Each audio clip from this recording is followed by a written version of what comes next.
Alright, so section 6.5 is on doing different operations with radicals, meaning root signs, so square roots or cube roots and so on. And we want to learn how to do basically 5 things. Simplify the expressions, and then the other 4 things would be the 4 basic math operations, whether it's adding, subtracting, multiplying, and finally dividing, which involves doing something called rationalizing the denominator. Okay, so that's what we'll talk about here. So if you want to multiply square roots, there's a property that basically says if you have 2 things under the same type of root, and that's important, they have to be the same root. So we're taking, in this case, we're taking both square roots.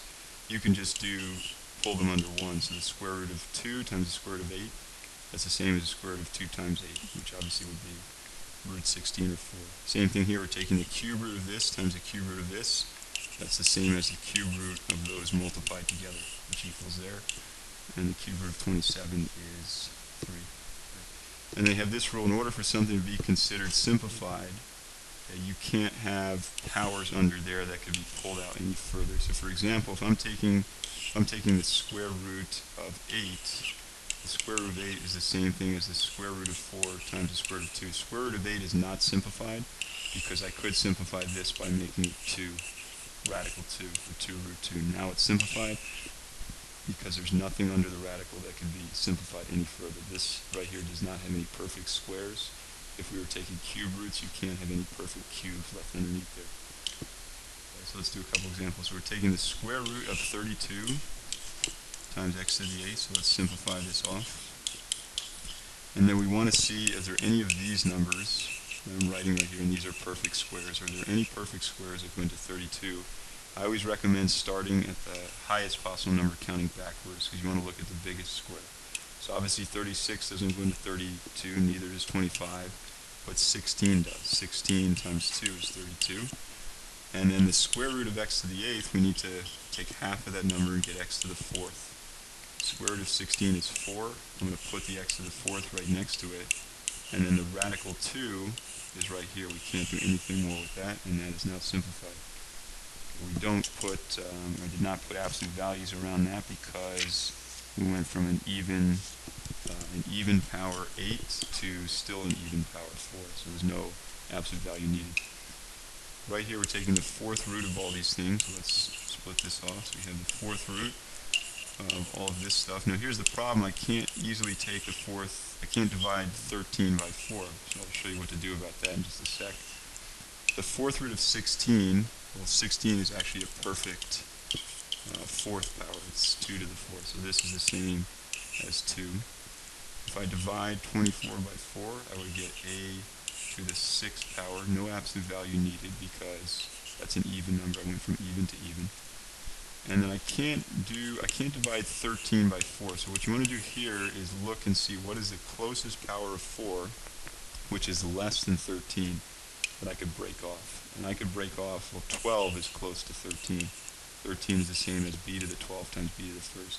If that had been 14 right there, you would do b to the 12 times b to the 2nd.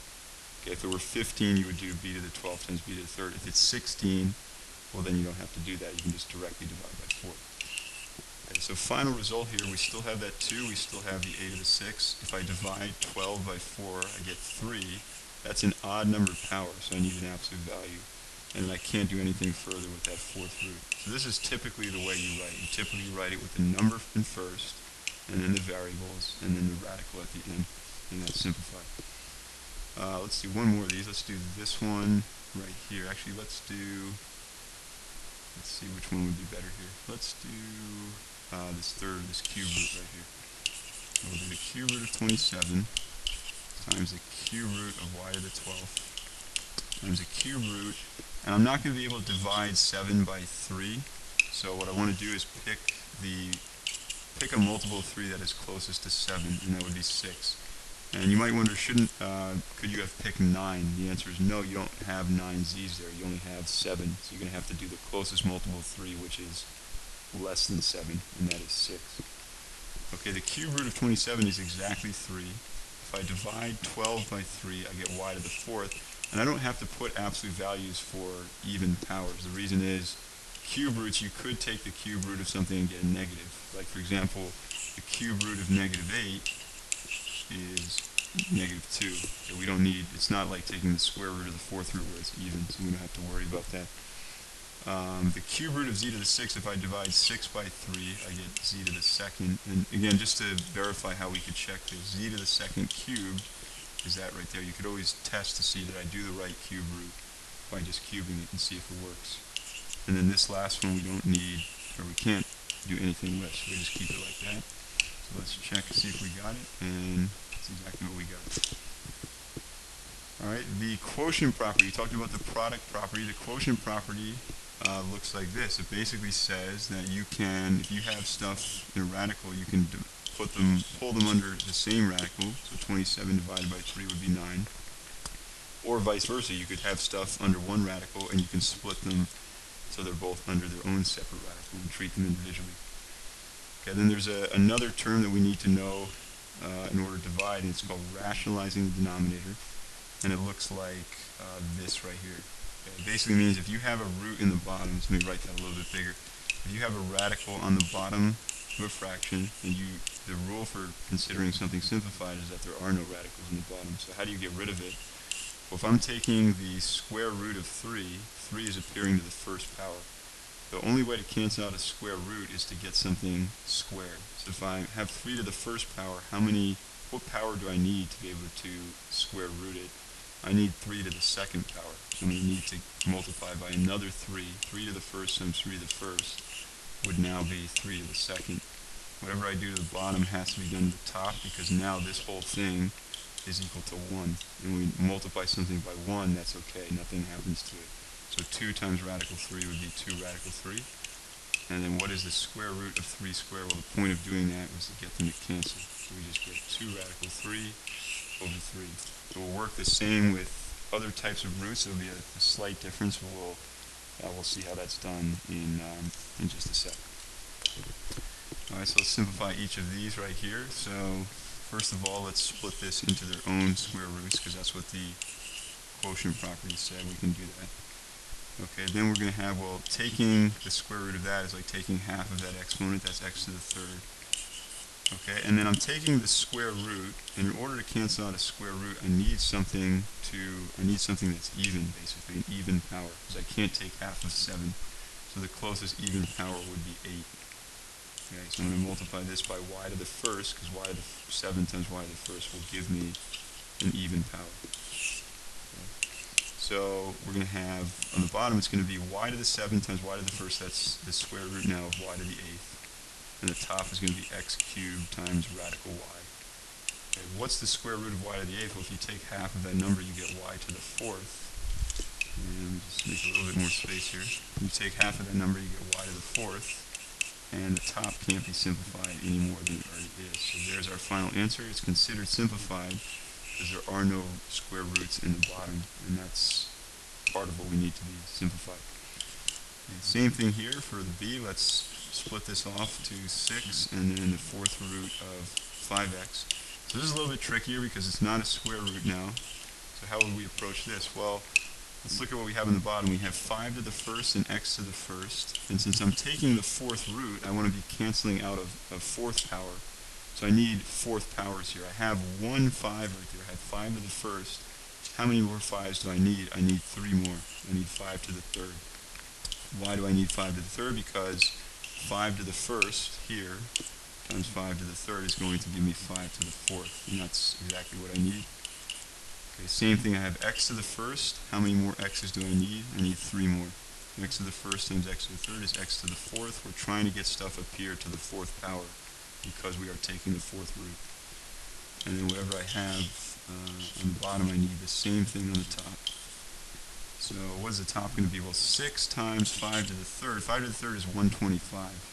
So you're going to have 6 times 125. And then we still have that x cubed here. Now we can simplify. The fourth root of 5 to the fourth is just 5, and the fourth root of x to the fourth is simply x.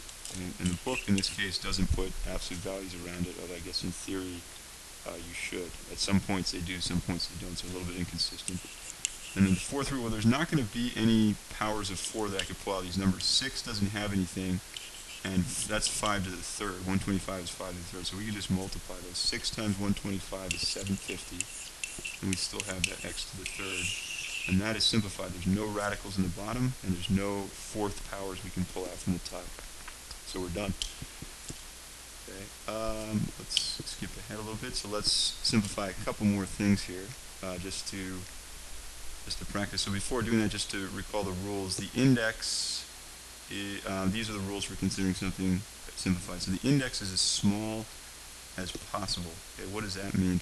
It means that you have no exponents in the radical that are bigger than the index. So for example, if I'm taking the third power of x to the fourth, okay, this number needs to be smaller than that number. It's not right now, so I could split it into this. I could split the cube root of x cubed times the cube root of x to the first. Now these will cancel. Cubing and cube rooting cancel. So now I have the cube root of x to the first, and my power is smaller than my index, like it's supposed to be. So that's the first condition.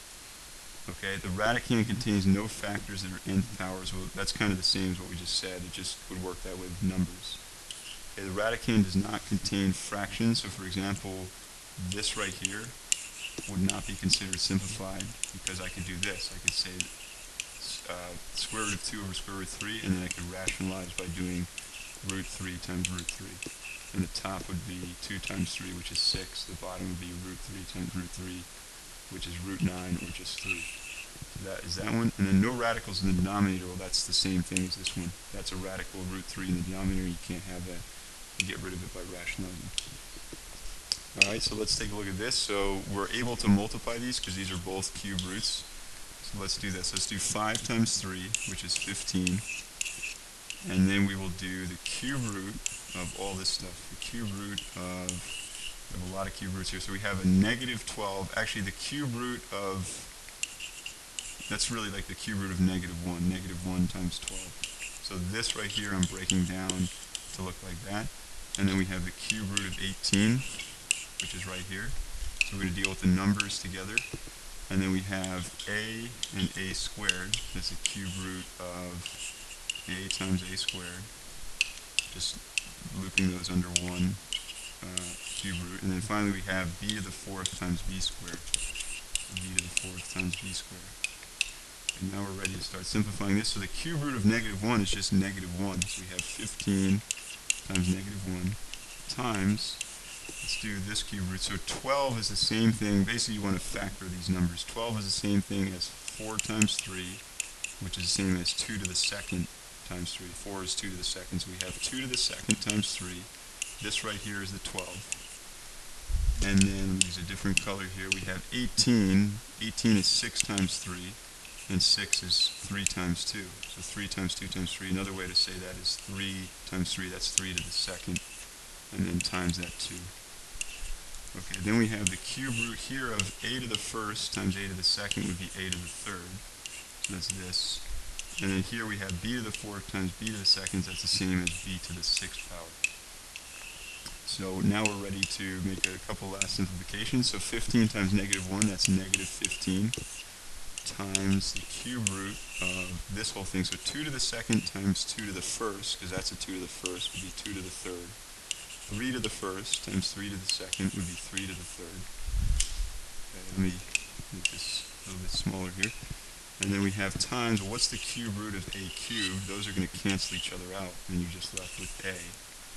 And the cube root of b to the sixth, the 6 gets divided by the 3, and you would get b to the second. Okay, so we're almost done. One more thing to do here. The cube root of 2 cubed is just 2. So there's still that negative 15 there. The cube root of 2 to the third is just 2, and the cube root of 3 to the third is just 3. So those can come out of the cube root now. And we have ab squared from before is still there. So negative 15 times 2, that's negative 30. Negative 30 times 3 is negative 90 ab squared. That right there is a simplified version of what we began with up above. Okay, so basically we took numbers together with numbers, and we took a's and b's together with a's and b's. Alright, let's just do maybe a couple more here. We want to practice some of these other ones. So like radicals, if you're adding and subtracting radicals, You can add, for example, these because those are both square root of 3b. You cannot add these because that's a square root, that's a cube root. Can't add these because that's a square root of 2b, square root of 3b. So basically, for something to be like, you have to be taking the same root, like 2 square roots or 2 cube roots, and you need the same thing under the root, like 3b and 3b. Okay, these are not like radicals, but what we can do is make them like radicals by pulling out perfect squares. And then hopefully we'll get something that's like radicals. I'm lifting the perfect squares here. 98 is the same thing as 49 times 2. And that's the same as 7 root 2. A 2 root 32 is the same as 2 times, well, 32 can be broken into 16 times 2. And here's a sign you're doing it correctly. We had a root 2 there, so probably there's supposed to be a root 2 there. And in this case, there is. So root 16 is 4. Still have the 2 under the root. This is that 2 right there, and 16 became that, root 16. 2 times 4 is 8, so I'm going to just put this down here. There's a minus, so minus is coming down here, minus 8 root 2. How do you subtract these? You basically only touch these numbers in front. If I have 7 square roots of 2 and I subtract 8 square roots of 2, I have negative 1 square roots of 2. And you could just write that as negative root 2 as well. Alright, let's do 4b. That's a little bit more challenging here. So these numbers are obviously not like radicals, so let's see if we can make them that way. What are perfect squares that might come out of 12? Well, we could have 4 times 3, and that's the same as 5 times 2 times radical 3, or 10 root 3. So that is this one right here. A different color for the next one. Okay. Plus, well, 2 root 27, that's the same as 2 root, what's a perfect square that comes out of 27? 9 does. So 9 times 3. 2 times root 9, that's the same as 2 times 3, which is 6. And we still have that plus there. So plus, this thing becomes 6 radical 3. And then finally, what is a perfect square that comes out of 128? We'll go over here for that. So 128, if you look at that perfect squares list, I didn't write them all, but 64 turns out to go into 128 2 times. So that's root 64 times root 2. Root 64 is 8. So we have still a minus there. We have minus 8 radical 2. The only like radicals here are the 10 square roots of 3 plus the 6 square roots of 3. How do we do that? Again, we add these numbers. So 10 plus 6 is 16 radical 3. Don't add the radicals together. That's not, you can try it on a calculator, see if this thing plus that thing, if you try to make it root 6, for example, you'd see it wouldn't work. And we stop right there. There's nothing more we can do because radical 3 and radical 2 are not like radicals, so we can't do anything more with that. Okay, so we talked about adding and subtracting, which we just did. This is multiplying, and for this you would use FOIL, like it says up here. So first terms, 4 root 3 times 3 root 2. How do you do that? You do the 4 times the 3, numbers times numbers, radicals times radicals. So root 3 times root 2 would be root 6. Those are the first terms. Outside terms, 4 root 3 times minus 6, number 4 times number negative 6 would be negative 24. Radical root 3 times, the other one doesn't have a radical, that's 6, so you just leave it as root 3. Okay. Inside terms would be 5 root 2 times 3 root 2, 5 times 3 is 15. And root 2 times root 2, that's the same as root 4, which is the same, this thing is the same as root 2 squared. So when you're multiplying a radical times itself, the squaring and the square rooting just cancel, and you're left with just regular 2. Root 2 times root 2 is just 2. And then finally the last terms here will be 5 root 2 times negative 6. 5 times negative 6 is negative 30. The radical 2 has nothing to be multiplied by. So let's see if we can simplify this a little bit more. 12 root 6 minus 24 root 3. Those are not like radicals, so we can't do anything with those. Even though 6 is 3 times 2, we can't simplify that. 15 times 2 is 30, and then we have that minus 30 root 2. So that is as simple as it gets. Alright, the last thing I want to show you is multiplying, or sorry, that was multiplying, this is dividing. And to divide, you need to use something called a conjugate. So let's say we had this right here. The conjugate is always, we did this in chapter 4 also, the conjugate is always this exact same thing, except that sign is changed around. And the rule for considering something simplified when you divide is you're not allowed to have any radicals of any kind in the bottom. Okay, so how would we simplify that? Well, actually, let's do the next example right here just to see. So this number right here is very interesting. This is the golden ratio. It's like 1.609, I think, something like that. It's a number, it might be 1.618, I don't remember exactly, but it goes on forever, and it's used in a lot of architecture. There's a picture of the Parthenon right there. They found that rectangles that have a golden ratio, so this side is I want to say it's 1.618. 1.618 as times big as the length as the width. Those are the most aesthetically pleasing rectangles. So it's kind of an interesting number. Okay, how do we simplify this? We need to use the conjugate because we're not allowed to have that radical 5 in the bottom. So what's the conjugate of radical 5 minus 1? Well, it would just be radical 5 plus 1. We just get rid of that. So let's FOIL this out like we did on that last problem. Radical 5 times radical 5 is 5. Radical 5 times positive 1 is positive 1 radical 5. Radical 5 times negative 1, those are the inside terms, would be negative 1 radical 5. And look what happens. They cancel each other out, and that's what was supposed to happen, so we don't need to write those. If we did it correctly, there should be no radicals in the bottom. And finally, negative 1 times positive 1 would be negative 1. And the top just means simplifying, distributing that 2. So 2 radical 5 plus 2 times 1. That becomes 2 radical 5 plus 2 over 5 minus 1, that's over 4.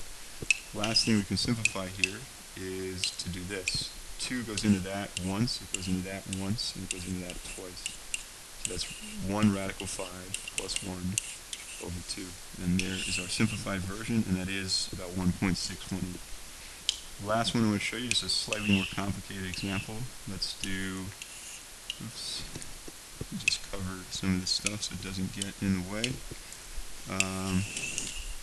Let's do this one right here, and I'll rewrite this just so you can see it a little bit better. 5 plus radical 3 over 4 plus radical 3. We want to again get rid of the radicals. How do we do that? We use the conjugate, which is 4 minus radical 3. 4 minus radical 3, and now we need to FOIL all this stuff. So let's FOIL the bottom first. 4 times 4 would be 16. That would be minus 4 radical 3, and these inside terms would be plus 4 radical 3, and those cancel, so we're not going to write them. Positive times negative will be negative, and radical 3 times radical 3 is just 3. So the bottom becomes 16 minus 3, or 13. Okay, this top one right here, if we FOIL it, 5 times 4 is 20. 5 times negative radical 3 is negative 5 radical 3. 4 times radical 3 is plus 4 radical 3. Those are like terms, so we can eventually simplify those. And finally, radical 3 times negative radical 3, is negative radical 9, or just negative 3. So let's see what we can simplify here. So 20 minus 3 would be 17. And if I have negative 5 square roots of 3 and I add 4 square roots of 3, I'm adding the negative 5 and the 4, and that would be negative 1 radical 3. You don't really need to write the 1, but that's what it would look like. So that is section 6.5 on simplifying radicals, adding, subtracting, multiplying, dividing. And the division member involves what's called rationalizing the denominator. So hopefully that made some sense.